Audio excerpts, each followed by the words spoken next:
الحمدللہ رب العالمین والصلاة والسلام علی اشرف الانبیاء والمرسلین اما بعد فاعوذ باللہ من الشیطان الرجیم بسم اللہ الرحمن الرحیم۔ حضرات گرامی، قربانی سے متعلق کچھ ضروری مسائل آپ کی خدمت میں لے کر ہم حاضر ہوئے ہیں۔ لوگ سوال کرتے ہیں کہ جب قربانی کا جانور خریدنے کے لیے ہم جائیں تو اس وقت کن کن چیزوں کی ہمیں رعایت کرنی ہے، کن باتوں کا خیال ہمیں رکھنا چاہیے۔ تو سب سے زیادہ جو ضروری ہے وہ یہ کہ قربانی کے جانور کی عمر کا خیال رکھا جائے۔ اونٹ میں کم سے کم عمر 5 سال، گائے میں کم سے کم عمر 2 سال، بکرا یا بکری میں کم سے کم عمر 1 سال ہے۔ اس سے کم ہو تو ان کی قربانی درست نہیں ہوگی، اس سے زیادہ ہو تو درست ہو جائے گی، بلکہ بہتر ہے۔ ہاں، دمبے کا یا بھیڑ کا وہ بچہ کہ جو 6 ماہ کا ہو اور دور سے دیکھنے میں وہ سال بھر کا معلوم ہوتا ہو تو اس کی قربانی بھی درست ہے۔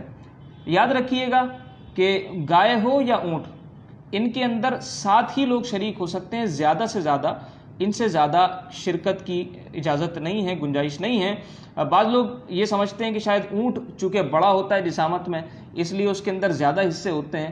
بعض لوگوں میں یہ مشہور ہے کہ اونٹ کے اندر 10 حصے ہوتے ہیں، ایسا قطعاً نہیں ہے۔ اونٹ کے اندر بھی 7 ہی حصے ہوتے ہیں، 7 ہی لوگ اونٹ کے اندر شرکت کر سکتے ہیں، اس سے زیادہ کی اجازت نہیں ہے۔ جب جانور کو ذبح کیا جائے اس کے اندر زیادہ لوگوں کی شرکت ہے تو برابر حصے تقسیم کیے جائیں، وزن کر کے تول کر برابر حصے تقسیم کیے جائیں۔ اندازے سے نہ کیا جائے کہ کسی کے پاس کم آ گیا تو اس نے زیادہ والے کو معاف کر دیا، اس لیے کہ یہ حق شرع ہے، حق عبد نہیں ہے، اسے کوئی بندہ معاف نہیں کر سکتا۔ اور جب اپنا حصہ ریسیو کر لیں، اپنا حصہ وصول کر لیں تو اس کے بعد پھر فردر اس کے 3 حصے کیے جائیں۔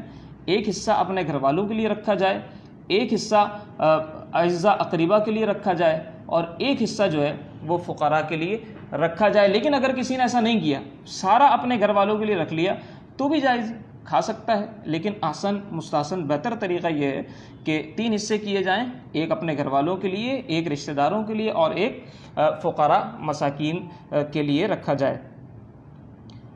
اچھا، قربانی کے جانور کو جب ذبح کیا جا رہا ہوگا اس کو قبلہ رو کیا جاتا ہے۔ قبلہ رو کرنا سنت ہے، اگر کسی نے قبلہ رو نہیں کیا تو ایسا نہیں کہ جانور حرام ہو جائے گا، جانور اس کا حلال ہو جائے گا، لیکن سنت ہے، بلا وجہ سنت کو نہیں چھوڑنا چاہیے۔ اچھا، اسی طریقے سے کچھ لوگ اس کو دور گرا دیتے ہیں اور پھر اس کے بعد اس کو قدموں سے پیروں سے گھسیٹتے ہوئے مذبح تک لے کر آتے ہیں، ذبح خانے تک لے کر آتے ہیں، تو ایسا بھی نہیں کرنا چاہیے، بلکہ جہاں اسے ذبح کرنا ہے وہیں اسے گرایا جائے تاکہ بلا وجہ جانور کو تکلیف نہ ہو۔ جن جن چیزوں سے جانور کو بلا وجہ تکلیف ہوتی ہے وہ مکروہ ہیں، جیسے ابھی جانور ٹھنڈا نہیں ہوا اور اس کی کھال اتارنا شروع کر دی جاتی ہے، اس کے اعضاء بدن کو کاٹنا شروع کر دیا جاتا ہے، یا اس کو جو ہے وہ بہت زیادہ اوپر سے کاٹا جاتا ہے، اس کی رگیں نہیں کٹتی ہیں، اس کو بلا وجہ تکلیف ہوتی ہے۔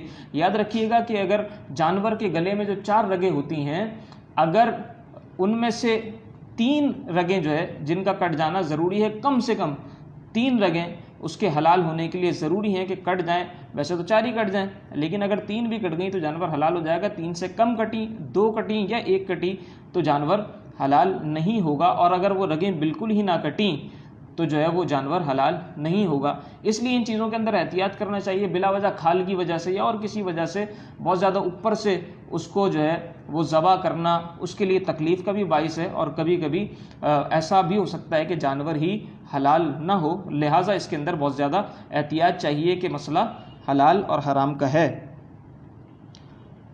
قربانی کے جانور میں یہ سوال کیا جاتا ہے کہ اس کے اندر کیا عقیقے کی نیت سے کوئی شریک ہو سکتا ہے؟ تو یاد رکھیے گا کہ قربانی چونکہ تقرب کی ایک صورت ہے، تقرب کا ذریعہ ہے، اور عقیقہ بھی تقرب ہی کی ایک صورت ہے، لہٰذا اگر کوئی عقیقے کی نیت سے قربانی کے جانور میں شریک ہوتا ہے کہ 6 حصے اس میں قربانی کے ہیں، 1 حصہ اس میں کسی نے عقیقے کا ڈال دیا، تو عقیقے کا حصہ بھی قربانی کے جانور میں ڈالنا جائز ہے۔ مولا تبارک و تعالی ہم سب کو دین متین کا فہم عطا فرمائے۔ وما علیہ الا البلاغ المبین۔